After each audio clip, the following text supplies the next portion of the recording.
The global economic crisis sparked by the war with Iran just got worse after Israel reportedly attacked the world's biggest natural gas field in Iran. The facility is shared with Qatar, which called the strike dangerous and irresponsible. Oil prices rose sharply again today, with Iran saying it would take decisive action in response. And there are reports tonight of an Iranian strike on Qatar's state-owned petroleum company and missiles also targeting Saudi Arabia and the United Arab Emirates. So what could all this mean for energy costs? With our top story tonight, here's Darshini David. The sky filled with black smoke above South Pars, the world's largest natural gas field, marks a new frontier in this spiralling conflict. It's a dramatic departure from America's previous aversion to hitting Iran's energy infrastructure. It's reported Israel alerted the US ahead of carrying out the strikes. And already Tehran appears to be responding in kind. Tonight, a refinery in the Ras Laffan area of Qatar has been hit by missiles, sustaining extensive damage. It follows this warning from Iran. This is a firm warning to those responsible for attacking parts of Iran's fuel and energy infrastructure in the south. In response, the fuel, energy and gas facilities at the source of the attack will be set ablaze and reduced to ashes at the earliest opportunity. So where are the facilities Iran says are in its sights? Well, as that refinery in Qatar, it's warned of attacks on sites in Saudi Arabia and a gas field in the United Arab Emirates. And today's attacks by Israel on the South Pars gas field has already affected Qatar, as it shares that field with Iran. It's a major supplier of liquid gas with customers around the world. So what does that mean for gas supplies in the UK? Well, over a third is actually produced domestically. A similar amount comes from Norway and a smaller but growing amount from the US. We've actually reduced our reliance on Qatari gas. Imports from there make up about 1% of our usage. So this attack doesn't risk turning down the taps, but we buy our gas and oil on global markets where prices are spiking once again as countries are scrabbling to secure alternative sources. Now, the oil price hasn't reached the heights of last week, but they are now, take a look at this, almost 50% above where we were ahead of the start of this conflict. Already, petrol prices here are up by 10 pence per litre, diesel 20 pence. This could spell more rises, an issue weighing on politicians' minds around the world. But we recognise this is an issue, we are fighting against it, and we promise that when this conflict draws to a close, when this operation draws to a close, we're going to see those energy prices come back down to reality, because that's what the President promised to do. These pictures from Saudi Arabia point to further attacks on infrastructure, billions of pounds perhaps going up in smoke across the region. A potent economic weapon that risks burning holes in pockets thousands of miles away. Just so much turmoil, Darshini. What could it all mean for economies, including, of course, our own? Indeed. Well, Clive, it's a new level for oil prices, but I'm afraid I'm going to tell you the same old story we've been talking about for the last couple of weeks, because it all depends on where this goes next and how much longer we see prices at this elevated levels. Does it impact things like shipping costs, fertiliser prices, even household gas and energy bills? It all depends. But just to give you an idea, the US Central Bank have made their latest announcement this evening, and they've been relatively relaxed at the moment, saying it could add a pretty modest amount to inflation as things stand. We'll hear from the European Central Bank tomorrow, also our own Bank of England. Now, they're likely to indicate that hoped-for decline in inflation this year is at risk, and so too, therefore, maybe the possibility of further interest rate cuts. Already we know, don't we, that new mortgage deals are more expensive because expectations are that interest rates will be higher than they otherwise would have been. So that is likely to cost homeowners, landlords, even their tenants, hundreds of pounds perhaps. Whether or not they choose to follow the developments in the Middle East, this is going to cost millions of people from the fallout. Indeed. All right, Darshini, thank you. Darshini David, our Deputy Economics Editor there. And in Iran, crowds turned out for the funeral of the country's powerful security chief, Ali Larijani, in the capital, Tehran. He was killed in an airstrike yesterday. A written message attributed to Iran's new supreme leader, Mujtaba Khamenei, says those who murdered him must be made to pay. Here's our chief international correspondent, Lise Doucette.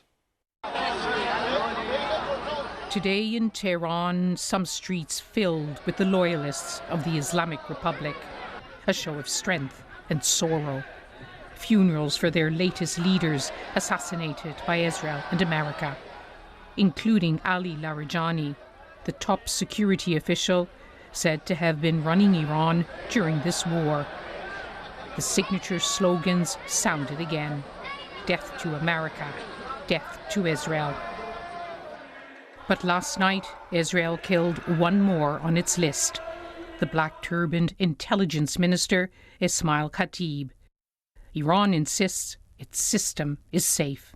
I do not know why the Americans and the Israelis still have not understood this point. The Islamic Republic of Iran has a strong political structure with established political, economic and social institutions. The presence or absence of a single individual does not affect this structure. And it fired another wave of missiles into central Israel, hitting multiple streets in a city just east of Tel Aviv, slamming into this residential building. It's the second time this area has been attacked. Today, the Israeli President Isaac Herzog came to see this scene for himself. We shall overcome because the enemy is getting hit and getting hit very hard. And eventually, when we are getting closer to the moment, the people will rise up, and they rise up. In Iran, too, residential neighborhoods are in ruin. Red Crescent workers rushed in to rescue people from the wreckage of their homes hit by Israeli fire. In this building in Tehran, one woman was pulled from the rubble, injured but alive.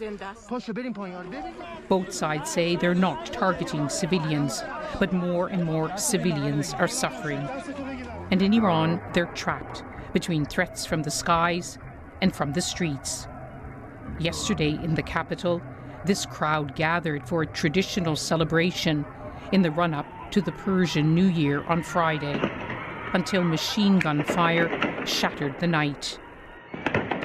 Another menacing message from security forces. Even rituals and daily routines are now fraught with risk as this grievous war grinds on. Everyone, everywhere in the dark about how and when it will end. Lise Doucette, BBC News. Here, counter-terrorism police have tonight said 2 men who hold Iranian nationality have been charged in relation to spying on locations and individuals linked to the Jewish community. Daniel Sanford is with me. So what's the background to all this? Well, these 2 men were arrested 12 days ago on Friday, the 6th of March, less than a week after those Israeli and American attacks began on Iran. And the counterterrorism detectives who arrested them said they were investigating alleged surveillance of both locations and individuals linked to the Jewish community in London. The Crown Prosecution Service has described the alleged activities as including reconnaissance of targets. The 2 men who've been charged are Nematollah Shahsavani, who's 40 years old and a dual Iranian-British national, and Alireza Farasati, who's 22 and holds only Iranian nationality. And they're charged under the National Security Act, the new National Security Act, with engaging in conduct likely to assist a foreign intelligence service. And the foreign country being referred to there is Iran. It's been made quite clear to us tonight. A senior counterterrorism officer described the charges as extremely serious, and the 2 men will appear at Westminster Magistrates Court tomorrow morning. 2 other men who were arrested at the same time have been released without charge. Sure. All right. Daniel, thank you. Daniel Sanford, our UK affairs correspondent. Now, the Israeli military has also conducted more deadly airstrikes in central Beirut and ordered mass evacuations in southern Lebanon as it escalates its campaign against the Iranian-backed group Hezbollah. The Lebanese authorities say at least 12 people were killed. More than 800,000 people have been displaced because of the war. That's according to the Norwegian Refugee Council from Beirut. Here's Wira Davis. This was the 5 o'clock wake-up call, just 4 blocks from our city centre hotel. Israel is no longer just targeting those areas of Beirut regarded as Hezbollah strongholds, now going after its infrastructure and financial institutions. But these were also civilian homes. After too many emotionally and physically draining wars, few here want another conflict, and those Israelis trying to damage remain defiant. At least a dozen people were killed in Beirut today. But in Lebanon's south, it's at another level. Today we return to towns where Israeli airstrikes now happen around the clock. A family escaped with minor injuries from this huge blast because the projectile initially failed to explode. No, there was no warning. It happened suddenly. It suddenly hit, but didn't explode for 5 more minutes. There is no one here related to a political party. We are all civilians. There was no warning at all. The exclusion zone makes people understandably tense. When they're sometimes willing to speak, they're often stopped by others.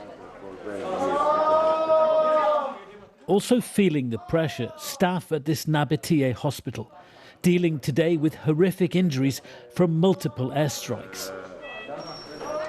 Victims with severe burns and shrapnel injuries. Israel says it's only attacking Hezbollah sites. People here say many victims are civilians. Medics and civil defenders treat them irrespective of who they are, and even though they're also coming under attack. We're now leaving rather earlier than we had intended to because the Israelis have put out a warning ordering people inside the exclusion zone that they have to head north of the river Zarani. And as we are well inside the southern exclusion zone, we've got no option but to head further north. Gura Davis, BBC News, Southern Lebanon.